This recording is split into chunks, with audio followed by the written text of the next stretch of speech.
Joyeuse fête de Pâques. C'est ce dimanche que le Seigneur est ressuscité après un temps de longue haleine, après un long calvaire, depuis son arrestation au jardin de Gethsémani jusqu'à son transport, son long calvaire jusqu'à Golgotha. 3 jours après, il est ressuscité. Et aujourd'hui, nous célébrons sa gloire, sa résurrection. Une grande fête chrétienne qui nous symbolise la présence de Jésus autour de nous et qui nous donne la victoire à ceux qui pouvaient peut-être se moquer des chrétiens. Les chrétiens sont victorieux aujourd'hui. Ils fêtent cette joyeuse fête de Pâques. C'est par ainsi que je voulais partager avec vous un thème qui a conduit Jésus à la victoire, la résilience chrétienne. La résilience chrétienne. Oui, la résilience. Qu'est-ce qu'une résilience tout d'abord? La résilience est la capacité d'un individu ou d'un système de surmonter des chocs traumatiques, des épreuves ou des perturbations et de se reconstruire positivement, rebondir, reprendre, parfois grandir après l'adversité. Oui, quelquefois, ce sont des périodes qu'on passe dans des moments difficiles, pénibles, des traumatismes, des perturbations, des épreuves, des adversités autour de nous, des concurrents autour de nous. Mais ces moments, la résilience nous mène à retrouver notre paix, à se reconstruire positivement, à rebondir, à reprendre. Parfois aussi, ce temps-là aussi nous donne un moyen de grandir spirituellement, de faire la différence entre le passé et le présent, de se voir qu'on a acquis quelque chose. Je voudrais prendre un exemple pour mieux se faire comprendre. Je vais prendre un élève qui va à l'école, qui a ses parents et qui se prive quelquefois.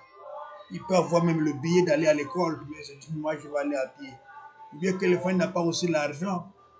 Il peut être aussi issu des parents pauvres quelquefois, qui n'ont pas de moyens, mais qui fait le possible, malgré les difficultés qu'il va avoir, malgré les peines. Il n'a pas de cahier, il n'a pas quelquefois de quoi écrire. Quelquefois il va à pied, sous la pluie, sous le soleil, mais il se multiplie vraiment avec beaucoup d'efforts afin de réussir sa vie. Et à la fin, il est reçu. Voilà le temps qu'il a passé, un temps de la résilience, un temps qui l'a permis de bien se concentrer. C'est difficile, mais lui, un temps de réflexion, un temps de labeur pour dire que tout ce que je vois, malgré les difficultés, je veux parvenir. Voilà, ça a été aussi pour Christ. Christ, depuis le Gethsémani, même depuis son dernier souper, il a passé avec les disciples ensemble. Jésus s'est donné. C'est là aussi, il a lavé les pieds des disciples. Il a fait voir qu'il était serviteur. Et là, il a lavé les pieds des disciples. Jusqu'au Gethsémani, où il a prié toute la nuit. Et c'est là aussi qu'il sera pris, trahi par Judas, qui avait déjà fui la table depuis la table ronde qu'il avait faite depuis avec les disciples ensemble. Depuis Gethsemane jusqu'à mon Golgotha, on a subi les atrocités qu'il a subies. Mais ça a été un tremplin pour Jésus, un don de ne pas trahir sa mission, de ne pas trahir la volonté de son Père. Jusqu'à Golgotha, Jésus a tenu bon. Il a tenu bon. Et aujourd'hui, nous pouvons dire, la résilience paye. Il a vécu cette résilience dans les atrocités, mais il est resté idem, sans changer de voie. C'est l'image aussi d'un chrétien qui peut faire sur la résilience chrétienne. Et moi, je prends cette résilience en deux phases. La résilience séculière, ou bien résilience étatique, et pour la résilience chrétienne. Je vais prendre les deux pour essayer de voir qu'est-ce qu'on peut faire dans le monde, si dans une crise, une période de crise, qu'est-ce que ça peut nous donner. Je vois la résilience séculière ou la résilience étatique. C'est mieux de lire quelque chose. Nous allons lire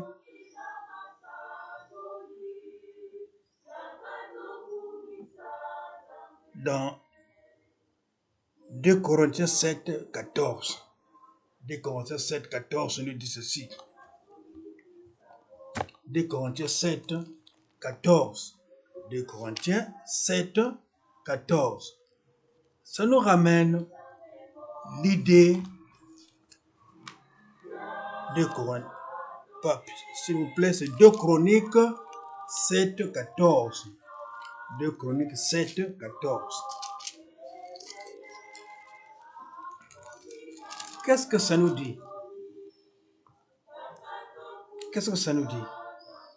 Et je vais aller jusqu'à 15, ça serait mieux aussi. 2 Chroniques 14 à 15. Si mon peuple, sur qui est invoqué mon nom, s'humilie, prie et cherche sa face, et il se détourne de ses mauvaises voies, je l'exaucerai des cieux et je lui pardonnerai son péché et je guérirai son pays. Mes yeux seront ouverts désormais, à mes oreilles seront attentifs à la prière faite en ce lieu.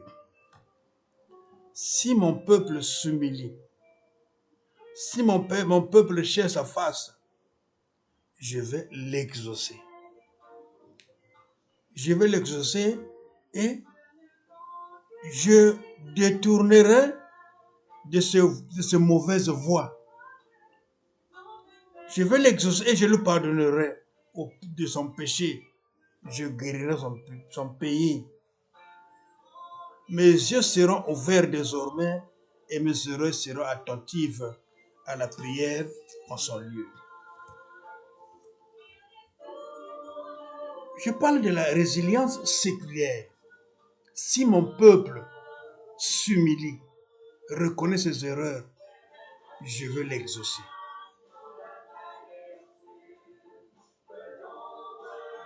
S'il y a une crise au niveau d'un peuple, la première des choses, c'est de voir, de s'asseoir, faire table ronde, chercher le mobile et la difficulté, l'issue de cette crise.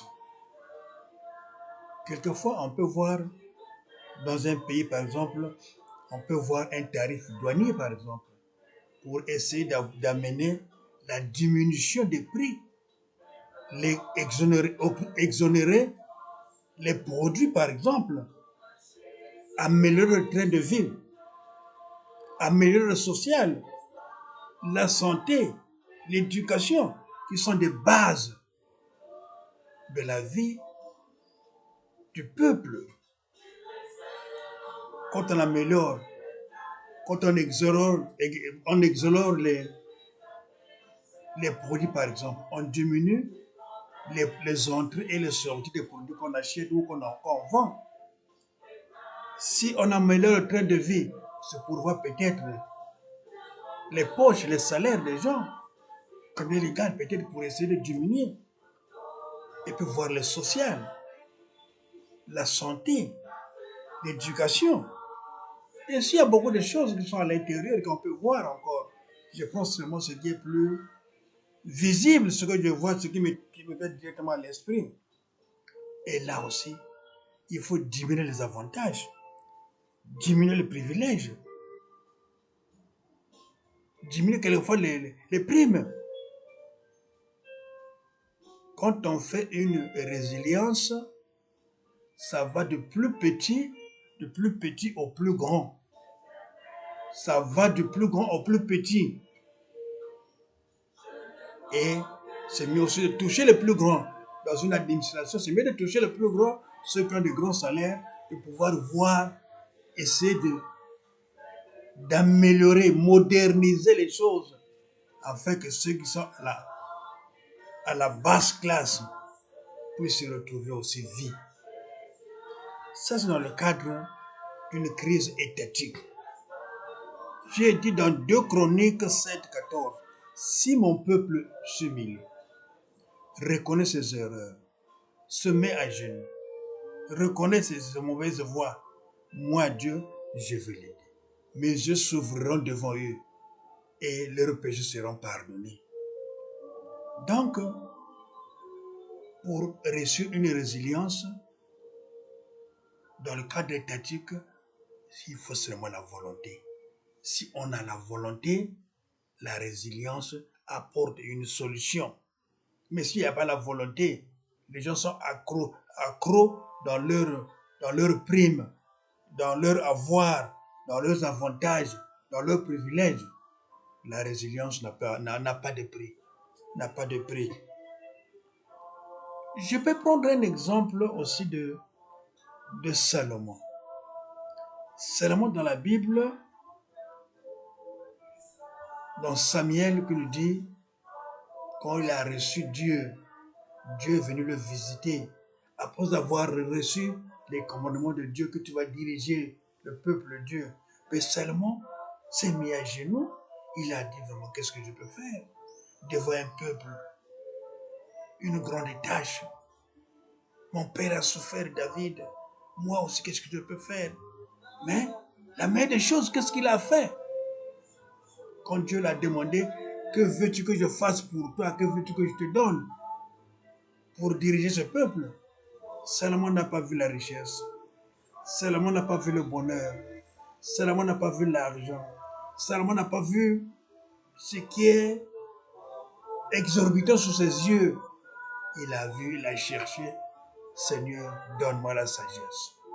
Donc la résilience aussi, c'est chercher la sagesse de Dieu autour de vous. Ça, c'est dans le cadre étatique. Alors, si mettons dans le cadre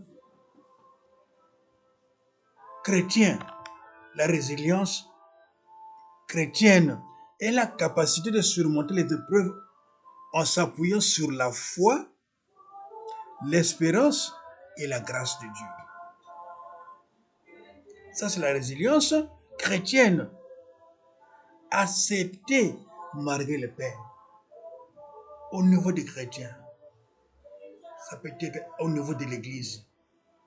On voit des difficultés, mais la meilleure chose, c'est de s'asseoir, faire des colloques, des séminaires, des rencontres, pour essayer de visualiser ou de voir où vient ce mal. Et on le fait dans la foi, dans l'espérance. Et par la grâce de Dieu, tout sera accompli. Bien qu'une simple endurance psychologique, la résilience se repose sur la fidélité de Dieu et les promesses engagées. Quand on devient chrétien, on signe des engagements. Ces engagements doivent être respectés pour que vous pouvez gagner, bénéficier de cette résilience. Parce qu'on va se priver de beaucoup de choses. Peut-être de faire des jeûnes, des prières, de beaucoup de choses autour de vous, arrangées dans des assemblées. Peut-être vous allez voir ensemble dans des groupes. Ça dépend de l'organisation de celui qui est à la tête. Il va organiser des choses pour essayer de voir, de modérer les choses. Il va chercher une opportunité de pouvoir transformer cette souffrance en une opportunité.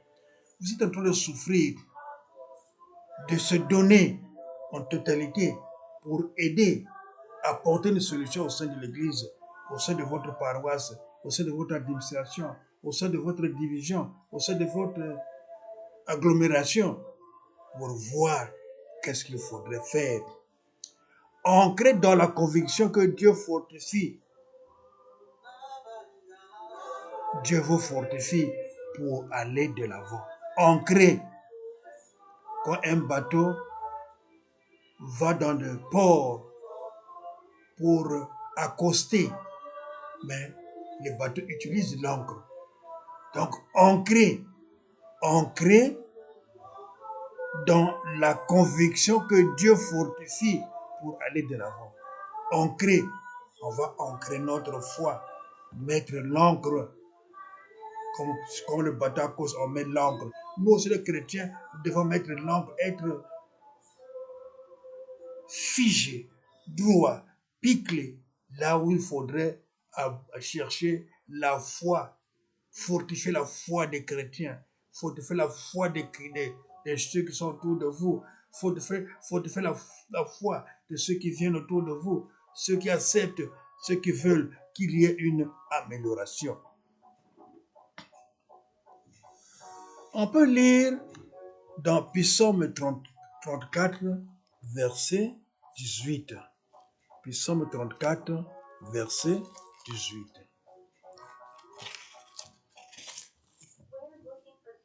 Verset 18. Quand le juste crie, l'Éternel entend et il les délivre de toute leur détresse. La résilience est sous forme de cri. Les gens crient pour avoir une solution. Les gens doivent avoir une certaine façon de demander à Dieu sa volonté. Donc, qu'est-ce qu'il faut dire? C'est l'ancrage dans la foi et la grâce. L'ancrage. Toujours le mot ancre qui vient. Mettre l'ancre. Elle ne dépend pas uniquement de la force humaine. Quand il y a une résilience, ce n'est pas appliquer la force humaine. Ce ne sont pas les karatés, les judo, le combat, le boxe. Non. Non, mais c'est une façon à l'homme de comprendre, de se mettre unanimement dans la prière, de la confiance et de la fidélité de Dieu. On se met en confiance avec Dieu, dans la confiance avec Dieu. On se met dans la fidélité avec Dieu. Avec fidélité avec Dieu, il faut avoir une expérience active, basée sur la résurrection de Jésus. L'expérience active. Jésus a souffert.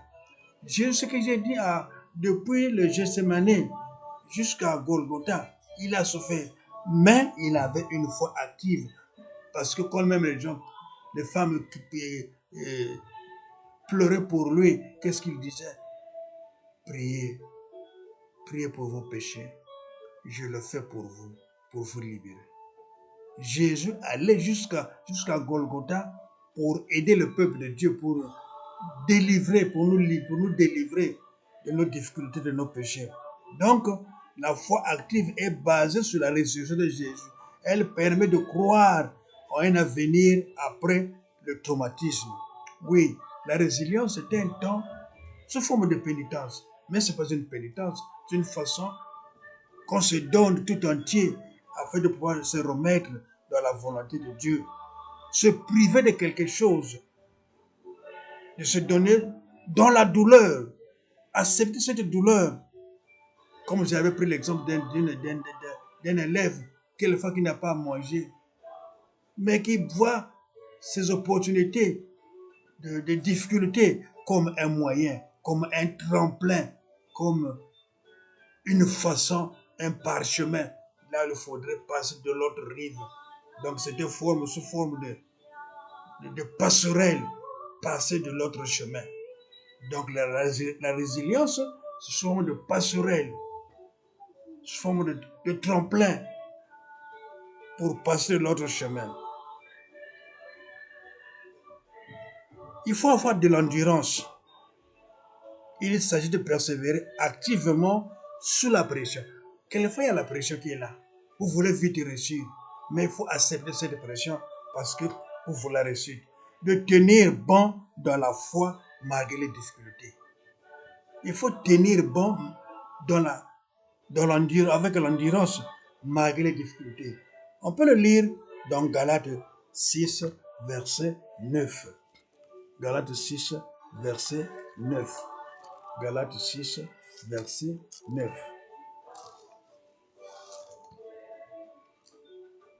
Celui qui sème pour sa chair moissonnera de la chair, la corruption. Mais celui qui sème pour l'esprit moissonnera de l'esprit pour la vie éternelle. La résilience est une façon de mettre les choses dans la prière, s'aimer selon l'esprit. Vous priez à tout moment, vous le donnez à Dieu, vous vous confiez à Dieu. Ce n'est pas un moyen de se battre, de s'injurier. Peut-être c'est toi qui as volé, c'est toi qui as fait ceci. Non, c'est un moyen de se retrouver ensemble, voir unanimement, avoir la réussite. Donc, c'est pas celui qui sème par la chair, moi sera la chair. Mais celui qui sème par l'esprit, moi sera la vie éternelle. Donc, si vous faites la résilience dans le sens spirituel, Dieu bénit et les choses viendront à s'ajouter pour la réussite. Dieu va bénir, Dieu va amener une transformation. C'est une transformation par l'épreuve, les défis de développement, le caractère, la maturité est une expérience accrue.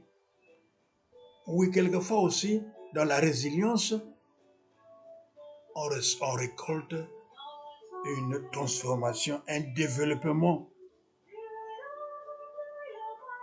Et à travers ces tempêtes, à travers ces difficultés, quelquefois, ça vous amène aussi une façon de réfléchir et quelquefois vous gagnez quelque chose dans la vie. Comment développer la résilience chrétienne? La résilience chrétienne se développe à cultiver l'espérance. Fixer son regard sur les promesses de Dieu.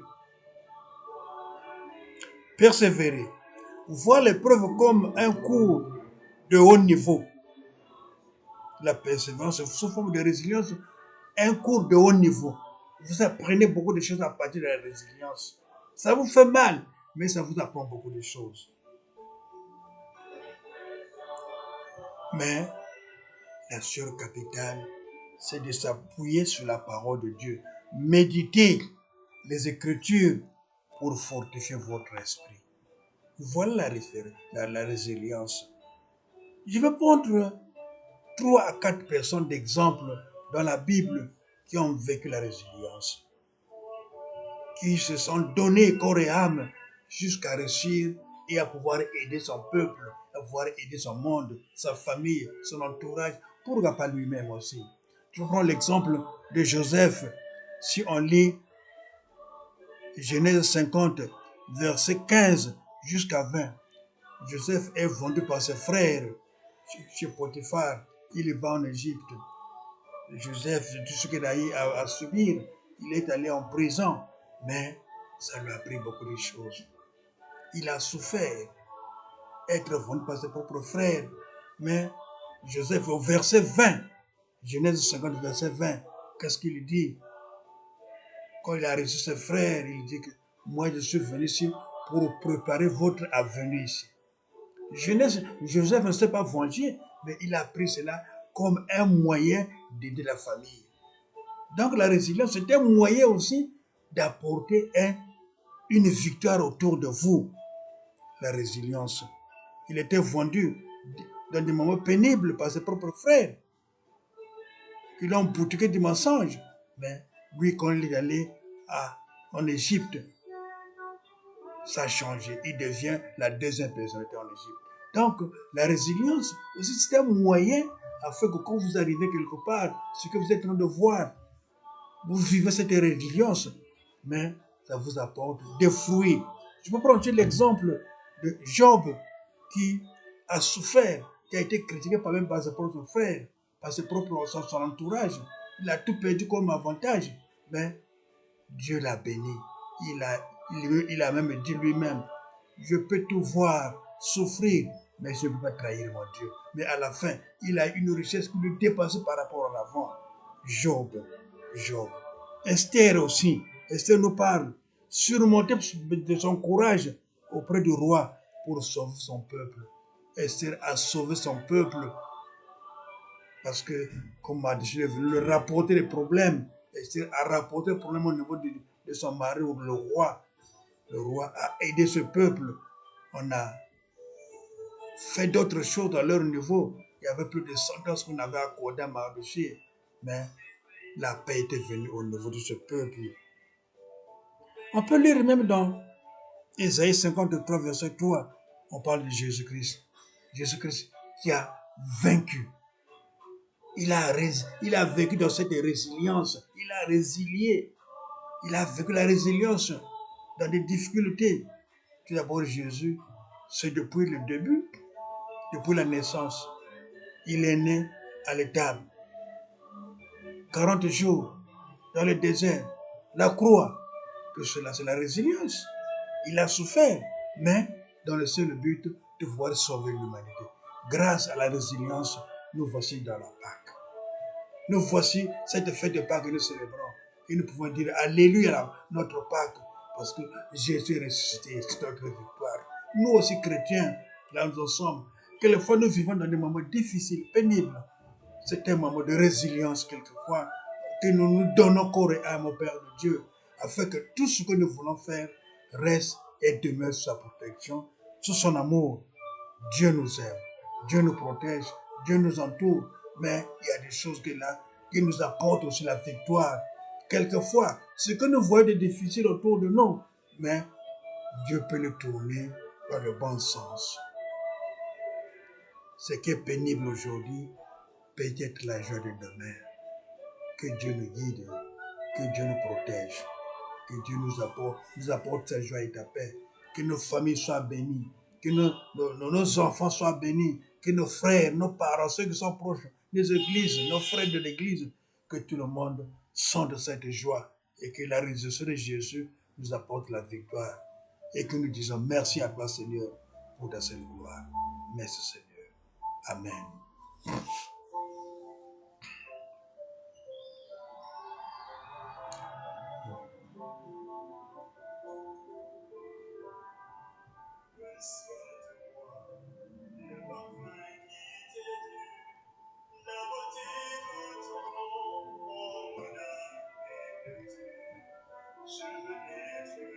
Nous voulons prier. Seigneur Dieu, merci de ta présence, de ta paix, de ton amour autour de nous. C'est pas facile, Seigneur, de vivre sur cette terre. Quelquefois, on est incompris. On n'est pas suivi. On n'est pas aimé. Il y a des choses qui se passent autour de nous, quelquefois, qui nous font souffrir.